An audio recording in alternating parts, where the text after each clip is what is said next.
Chapter 3. The birds were chirping in the tree outside John's window, and the sky beyond was deep blue. The bedroom door opened a few inches. "Hey, Sleepy," Mrs. Midas called. "Everyone else is up." John put on his bathrobe and slippers and ambled to the bathroom. His sister Mary was still brushing her teeth, and he had to wait until she finished. "Come on, Mary," he said a little crossly. "Don't take all morning." "Here you are," Mary said, handing him the toothpaste tube. While Mary soaped her face, John squeezed a little of the toothpaste onto his brush. The paste was pink. John made a face at his toothbrush. It didn't seem fair that he should have to brush his teeth with stuff that tasted like his tonic. "A stinky taste," he called it. John opened his mouth and pushed in the end of the toothbrush. As soon as it touched his front teeth, he noticed a delicious sweetness in his mouth, a taste of the best kind of chocolate. He pushed the brush to and fro, and the taste seemed to grow stronger. He removed the brush. The bristles were brown. "What kind of toothpaste is this?" John asked. Mary was drying her face.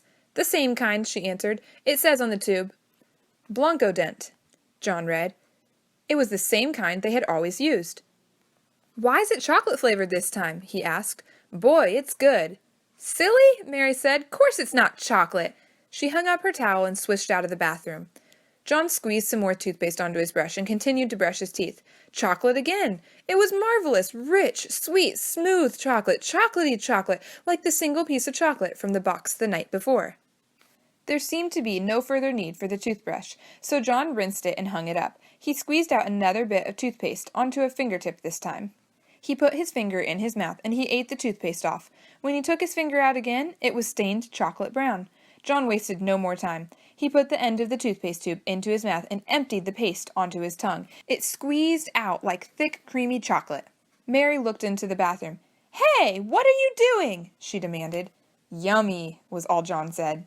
John and Mary were a little late getting to the dining room, and Mr. Midas was already on the way to his train when they sat down at the breakfast table. "John ate up all the toothpaste," Mary told their mother. "Ooh, you sneak," John whispered. "Well, you did," Mary reminded him. "And that's a waste. Isn't it a waste, Mother, to eat up all the toothpaste in one day?" Mrs. Midas was serving their orange juice. "Mary, really," she said. "I'm sure John was only joking. He must have been pretending to eat the toothpaste." "No, he wasn't," Mary insisted. "I was watching, and I saw him squeeze it right into his mouth. He said it was chocolate." "Oh, dear," protested Mrs. Midas. "Chocolate again? Now I know it was just a joke." "He just wished it were chocolate, Mary. Come now, drink up your orange juice, both of you. Your bacon and eggs will be ready in a minute." As Mrs. Midas left the room, John took up his glass of orange juice and put it to his lips. As soon as he tilted it, and the liquid began to flow into his mouth, a happy look came into his eyes. "Boy, that's good," he said at last, lowering the empty glass. "Chocolate juice." Mary looked at John.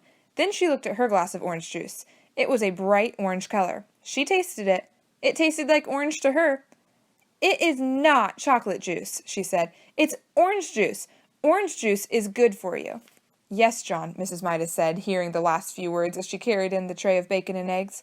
"You must drink your—" She caught sight of John's empty glass. "John," she said, "you good boy. That's the first time in ages you've finished your orange juice without having to be told to." "It tasted of chocolate," John explained. "All right," Mrs. Midas said. "Very funny. But don't tease Mary too much. Remember, Mary's younger than you are." John silently picked up his fork and sliced the yolk of his fried egg. The yellow broke over the white, and he shivered as he watched it, as he always did. "I can't eat this," he told his mother. "Of course you can," Mrs. Midas said. "You drank your orange juice. Try to eat your bacon and egg." John scraped up a small piece of egg and put it into his mouth. It immediately became chocolate. Chocolate white and chocolate yolk. Both lovely, lovely chocolate. John mumbled. "Chocolate egg." In almost no time he had finished every scrap of egg on his plate. Then he tried the bacon. The bacon turned to chocolate too. John had never before enjoyed his breakfast so much.